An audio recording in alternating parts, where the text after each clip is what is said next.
जय शिवराय मित्रांनो, राज्यातील नवीन घरकुलाच्या प्रतीक्षेत असलेल्या लाभार्थ्यांसाठी, आपल्या घरकुलाच्या मंजुरीच्या प्रतीक्षेत असलेल्या लाभार्थ्यांसाठी एक अतिशय दिलासादायक आणि आनंदायी असा अपडेट आहे। मित्रांनो, केंद्र शासनाच्या माध्यमातून घरकुलाच्या संदर्भातील एक मोठी घोषणा करण्यात आलेली आहे, ज्याच्यामुळे आता राज्यातील अर्ज केलेल्या जवळजवळ प्रत्येक लाभार्थ्याला आपल्या हक्काचं घरकुल मिळण्यासाठी मदत होणार आहे। मित्रांनो, एकंदरीत आपण जर पाहिलं तर 2025-26 या वर्षामध्ये केंद्र शासनाच्या माध्यमातून 10 लाख घरकुलं मंजूर करण्यात आलेली होती। याच्या व्यतिरिक्त राज्य शासनाच्या बऱ्याच साऱ्या योजना राबवल्या जात आहेत आणि याच्या अंतर्गत मंजूर असलेल्या घरकुलांना मंजुऱ्या देणं, त्यांचे हप्ते वितरित करणं, अशा प्रक्रिया पार पाडल्या जात होत्या। आणि याच्याच मध्ये आता केंद्रीय ग्रामविकास मंत्री तथा कृषी मंत्री शिवराज सिंह चौहान यांच्या माध्यमातून देवेंद्रजी फडणवीस यांना पत्र लिहून एक महत्त्वाची अशी माहिती देण्यात आलेली आहे।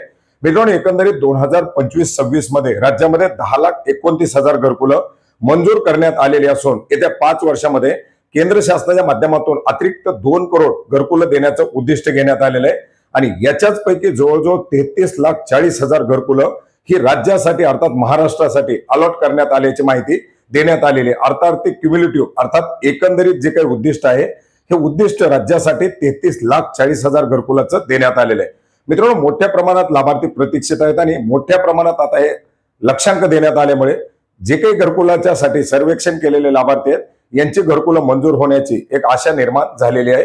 मित्रांनो, घरकुलाचा सर्वे बंद करण्यात आलेला आहे, परंतु मोठ्या प्रमाणात लक्षांक आल्यामुळे पुन्हा एकदा सर्वेक्षण सुरू होण्याची शक्यता आहे।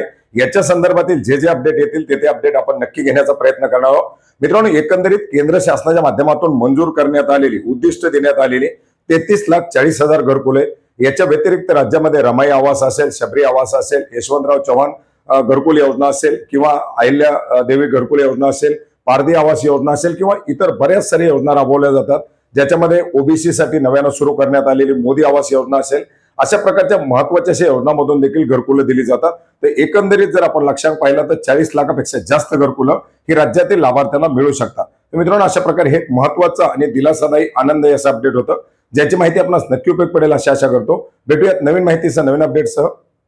धन्यवाद।